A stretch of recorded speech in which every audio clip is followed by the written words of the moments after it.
So when you hear jargon like boost this frequency, put a notch filter on that, or cut out the high end, what does that even mean? That is complicated jargon, but after this video, you're gonna learn. You're just gonna know how simple that actually is, because it's only three things really. Theory of equalization is a simple one. There are only three simple principles that you need to keep in mind. And first off, it's filtering.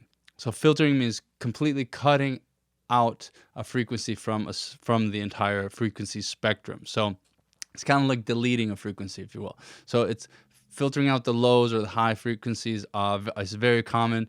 Using high or low pass filters is super common. And other filters include band pass filters and notch filters, who either leave the desired frequency in or cut out all the frequencies out. So let's talk about I'll show you a little bit of what filtering means here. I'm using Peter Adamov's Cartas. It's a fun little bossa nova style song, and I'm just gonna filter out the low end. So when somebody says I'm using a high pass filter on X, Y, and Z, this is what they mean. So I'm gonna put a filter on, and then I'm going to sweep up to the higher frequencies, and as you will start to hear, the frequencies will basically just start removing themselves, or you're removing the frequencies completely. So you'll start hearing the mix thin out. All right, let's take a listen.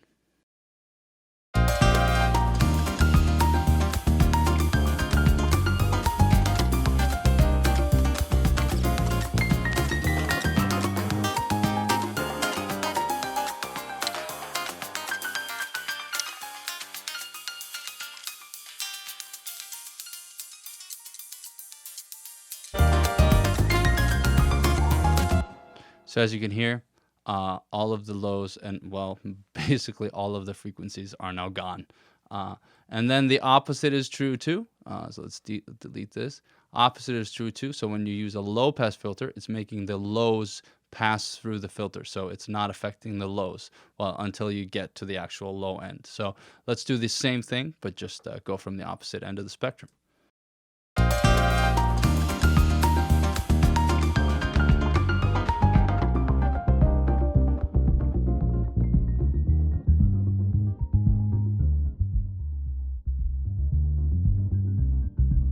So as you can hear at the end there, it just sounds like your neighbor's having a really fun dance party, because the only thing that you can hear if somebody's playing a loud music in the opposite room or the apartment above or wherever you may live, you'll just hear those bass frequencies, because all the highs are taken out by just moving through solid material. All right, and the next thing we're going to talk about is cutting. So cutting frequencies, or attenuating is the fancier way of saying that. And that's basically when you're not filtering out, but you are still deleting. So you're taking it out like this. So when I talked about a notch filter before, this is sort of what a notch filter is. I can actually probably make it into an actual notch.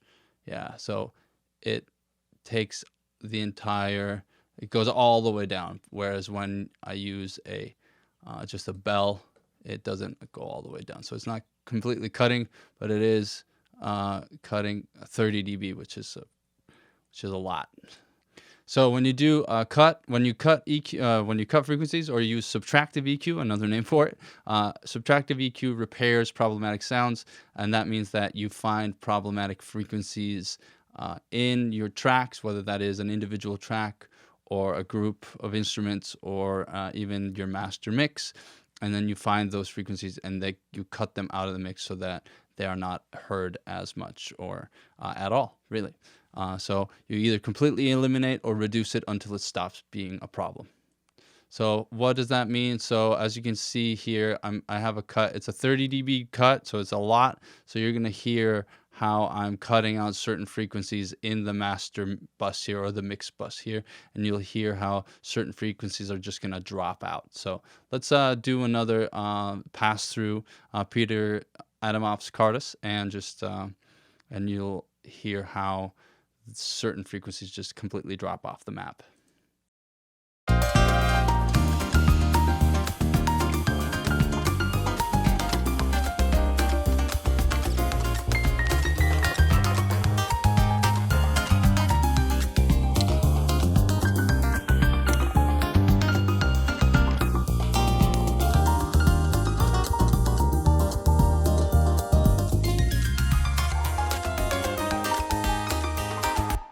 So for here, for instance, you notice a distinct lack of low mids, distinct lack of body in the sound. And a good way to find where a potentially offending frequency is to cut, because it's actually kind of harder to hear when you are doing when you are cutting only.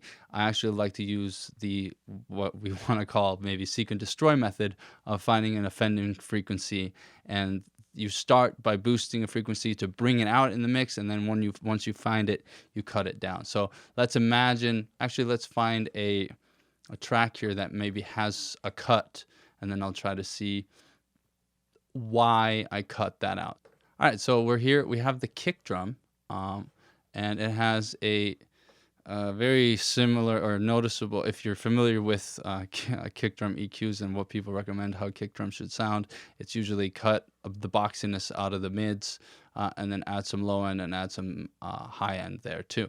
So I'm assuming, because I think I remember this correctly, is that there's probably some boxiness or some hardness in the kick that when I cut it, it rounds out the kick drum a little bit better. So I cut it here 8, I think this is 6 or 8 dB, and then I'm going to boost this up so you can hear the frequency itself and how much it actually smooths out the sound when I actually cut it out. So let's take a listen to that.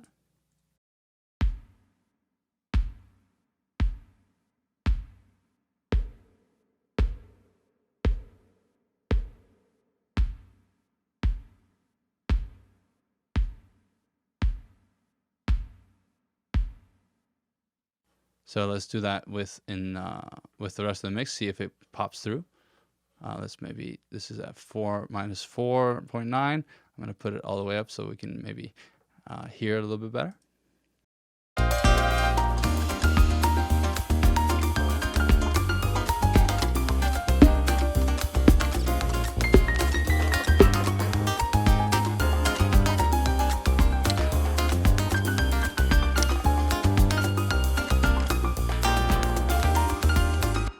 So that's how you cut an offending frequency so that you can fit things together in the mix and you can make things sound better between the instruments and as a complete whole, as a song. And then lastly, boosting is basically when you need to sometimes add something to the mix. You need to add a specific frequency to bring out something that's flattering to a particular instrument or to a particular song. So adding a certain key frequency in a certain sound source or a certain track can make them more present, or they add a certain characteristic. So examples include adding a lot of 2 to 4 kilohertz for a metal type kick drum that has a lot of that click in the beater, or 5K to make the vocal more present.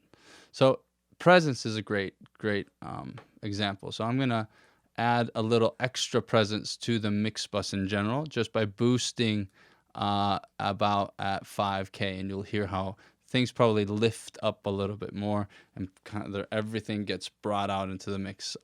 That might not be what I want to do for this final mix, but for tutorial and educational purposes, this is it'll be good for you to hear.